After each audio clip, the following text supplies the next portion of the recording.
Hola, bienvenidos a una nueva exploración. Hoy nos metemos de lleno, vamos a bucear en el mundo del desarrollo de apps para Android. Vamos a ver las herramientas clave, un ejemplo práctico de cómo conectar una app a la nube con Firebase y, bueno, también una hoja de ruta para quien quiera empezar. Tenemos material bueno, ¿eh? Un tutorial de YouTube bastante claro del canal Programando Ideas que te enseña a hacer una app sencillita con Android Studio y Firebase.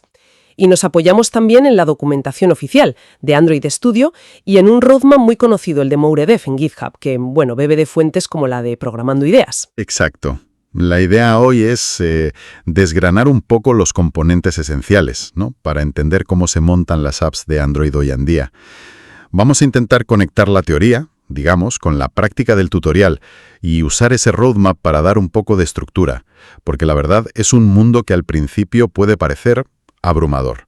Queremos poner un poco de claridad. Suena genial. Pues empecemos por la base. Android Studio.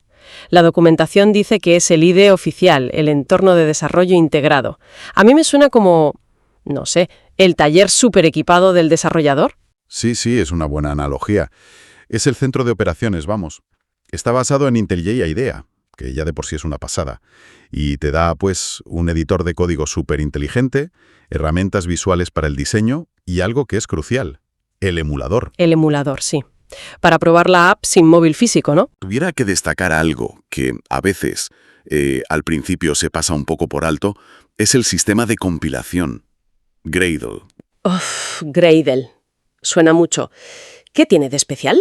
No es solo pulsar un botón y ya, ¿verdad? Que va.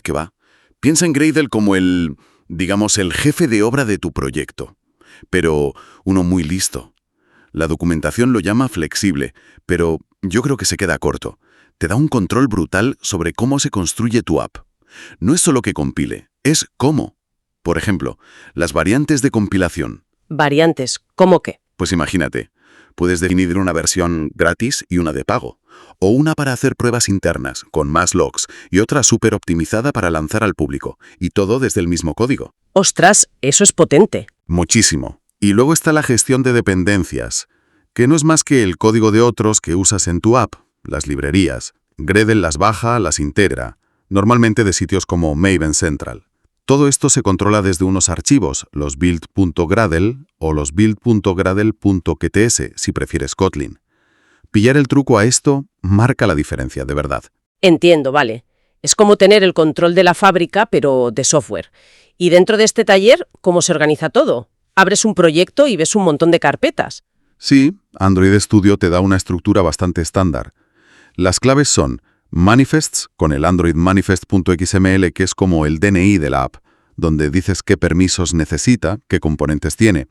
La carpeta Java o Kotlin, que es donde está tu lógica, tu código, y la carpeta Res. Res de resources, ¿no? Exacto.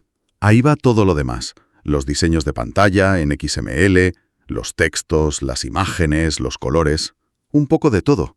Pero, ojo, no son solo carpetas. Android Studio tiene herramientas integradas muy útiles, como las herramientas de lint. ¿Lint? ¿Eso qué hace? Pues imagínate un lint, un corrector de estilo pero para tu código. Y de calidad. El lint analiza tu proyecto y te dice, oye, esto podría dar problemas de rendimiento. Esto no es muy usable. Cuidado con esta versión de Android. ¡Ah! ¡Qué bueno! Como un control de calidad automático. Justo. Te ayuda a mejorar antes de que la app falle. Es como tener a alguien súper tiquismiquis mirando tu código todo el rato. Me parece súper útil para mantener la calidad. Y si algo va mal o la app se pone lenta. Ahí es donde entran las herramientas de depuración y perfilado. Son como el estetoscopio y el TAC para tu app. El depurador te deja parar la app donde quieras, mirar qué valen las variables en ese momento, ir paso a paso. Esencial para encontrar errores. Vale. Y luego los profilers. Clave para el rendimiento. Te dicen en tiempo real cuánta CPU gasta tu app, cuánta memoria, batería, red. Puedes ver dónde está el cuello de botella. ¿Y detectan eso de las fugas de memoria? Sí, exacto. Los memory leaks. Cuando tu app pide memoria y luego no la devuelve. Eso puede hacer que la app vaya fatal o incluso se cierre. Herramientas como el Heap Dump o el Memory Profiler te ayudan a cazar esos problemas. Que la app sea fluida es tan importante como que funcione, ¿eh? Totalmente de acuerdo. Vale, tenemos el taller, Android Studio, con sus herramientas para construir, analizar, diagnosticar, pero claro, las apps de hoy necesitan conectarse, guardar datos online, y aquí es donde el tutorial de Programando Ideas mete Firebase. ¿Qué es Firebase exactamente? Pues mira, Firebase es una plataforma de Google. Un conjunto de servicios en la nube pensados para hacernos la vida más fácil a los desarrolladores móviles. El tutorial se centra en uno muy popular, Real-Time Database. Real-Time Database, base de datos en tiempo real. Eso es. Es una base de datos no SQL en la nube. Y lo genial es que los datos se sincronizan entre todos los usuarios casi al instante. Si yo cambio algo aquí, tú lo ves en tu móvil ya, sin tener que refrescar ni nada. Suena mágico. Y lo mejor, como se ve en el tutorial, es que te olvidas de gestionar servidores. Creas tu proyecto en la web de Firebase, configuras unas reglas básicas. Ellos empiezan en modo de prueba para simplificar y a funcionar. Eso de olvidarse de los servidores, me gusta. ¿Es lo que llaman Backend as a Service? Justo. Backend as a Service, o BaaS. La idea clave es esa. Firebase te da el backend, la base de datos, la autenticación de usuario si quieres, almacenamiento, ya hecho. ¿Y la ventaja es ahorrar tiempo? Tiempo, dinero y complejidad. Te permite a ti como desarrolladora de la app centrarte casi al 100% en la parte del móvil, que la interfaz sea chula, que la experiencia sea buena.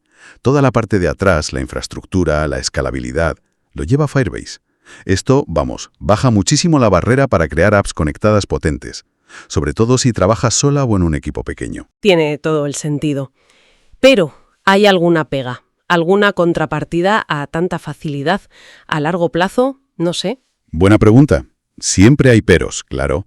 La principal suele ser el vendor locking, la dependencia del proveedor. Si basas todo el Firebase, irte a otra cosa después, pues puede ser complicado. Y costoso. Claro. Y aunque tiene un nivel gratuito muy generoso, si tu app crece mucho, pues los costes suben. Y obviamente tienes menos control fino que si montas tú tu propio servidor. Pero para empezar, para prototipar rápido, o para muchísimos casos las ventajas compensan de sobra. Vale. Y el tutorial muestra lo fácil que es meterlo en Android Studio.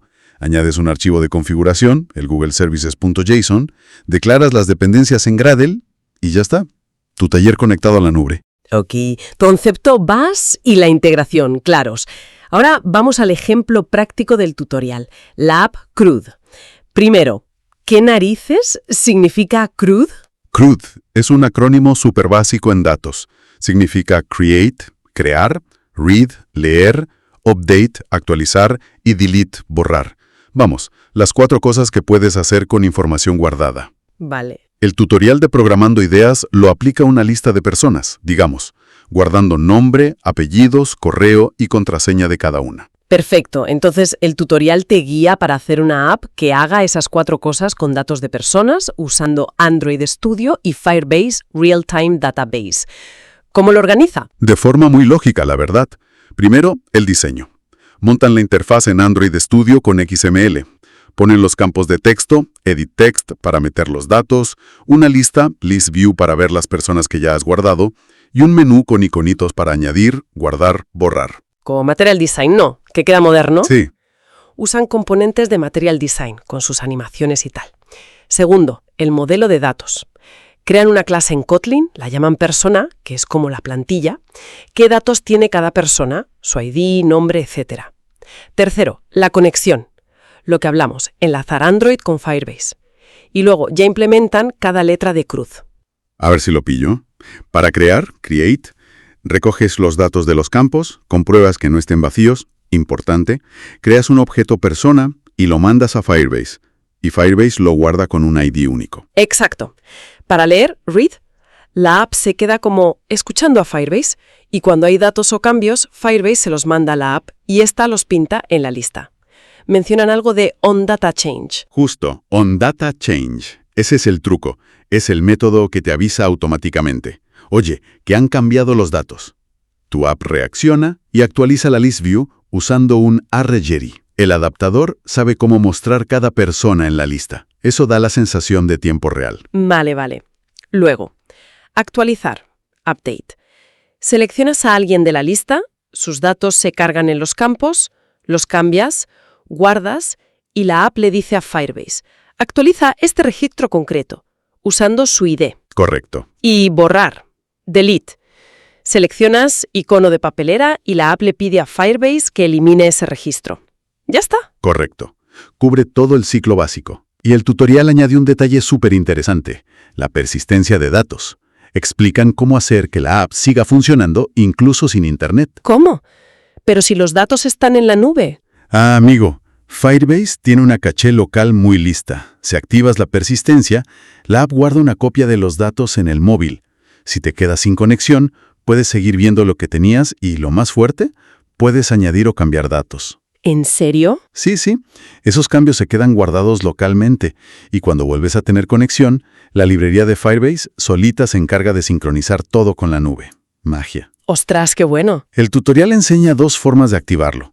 Una línea de código muy simple, Set Persistence Enabled True, para casos fáciles, y otra un poco más elaborada, usando una clase application personalizada, que es la que recomiendan para apps más serias, para evitar problemas. Es una función brutal para la experiencia de usuario, que no se te quede la app tonta si pierdes la conexión un momento. Eso sí que es un puntazo. Ok, tenemos las herramientas con Android Studio, la nube fácil con Firebase y un ejemplo de cómo montar una app CRUD que hasta funciona offline. Pero, si alguien nos oye y dice, yo quiero aprender esto, ¿por dónde empieza? Ahí entra la tercera fuente, ¿no? El roadmap. Justo. El Android Developer Roadmap de Emoredev en GitHub, que además se basa en el trabajo de mucha gente de la comunidad. Es una guía visual genial. Te marca un camino desde lo más básico hasta cosas avanzadas. Vamos a darle un repaso rápido a los puntos clave y a ver cómo conectan con lo que hemos dicho. Primero, el lenguaje. Recomienda Kotlin. Lógico, es el lenguaje moderno para Android y el del tutorial. El editor, Android Studio, nuestro taller, no hay más que hablar. Fundamental. La interfaz de usuario, UI. Aquí menciona dos caminos. El clásico, Android Views con XML, que es lo que usa el tutorial, y la nueva forma, Jetpack Compose, un framework declarativo, más moderno. Dice que hay que conocer las dos, pero Compose es el futuro, ¿no? Claramente. Es la apuesta fuerte de Google. Arquitectura, importantísimo. No vale solo con que funcione. El código tiene que estar ordenado para poder mantenerlo. El roadmap habla de patrones como MVVM y principios como Solid, Clean Code. Incluso en la app CRUD del tutorial ya se ve un poco esa idea de separar cosas. Sí, aunque sea simple, ya hay una estructura. Y funcionalidades. Aquí sale mucho de lo que hemos hablado. Almacenamiento local. Menciona Share Preferences, Room como alternativas a Firebase para guardar en el móvil, conexión remota, habla de APIs REST, JSON, otras formas de hablar con servidores y, por supuesto, Firebase como opción destacada. Y Gradle, nuestro gestor de proyecto. Y ojo, que no se nos pasen los esenciales. Primero, inglés. Parece una tontería, pero es que es clave. Toda la documentación buena, los tutoriales top, las soluciones en Stack Overflow, el código de las librerías, está en inglés. Sin un buen nivel de lectura te frenas muchísimo. Totalmente. Y segundo, Git. El control de versiones. Es que es básico.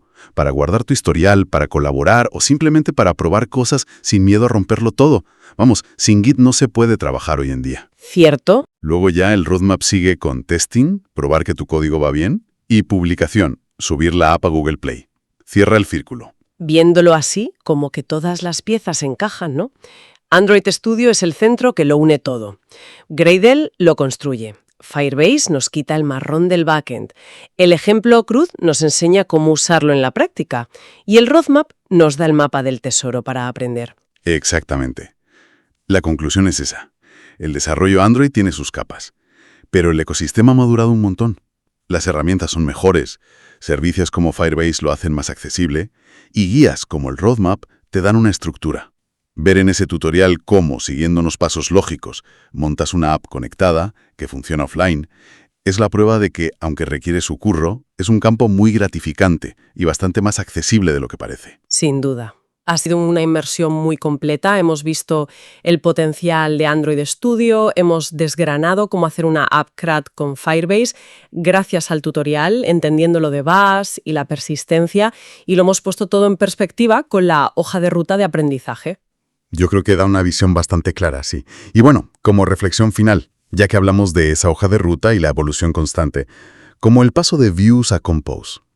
¿Cuánta importancia hay que darle, al empezar un proyecto, a elegir herramientas y arquitecturas pensando no solo en hoy, sino en el futuro? En el mantenimiento, la escalabilidad, la adaptación a esos cambios que sabemos que van a llegar. ¿Mejor ir a lo seguro, a lo conocido, o apostar ya por lo nuevo pensando a largo plazo? No sé. Uf, esa es la pregunta del millón, ¿eh? El equilibrio entre lo práctico y la visión de futuro. Pues con esa reflexión tan interesante nos quedamos. Muchísimas gracias por acompañarnos en esta exploración del desarrollo Android. Hasta la próxima.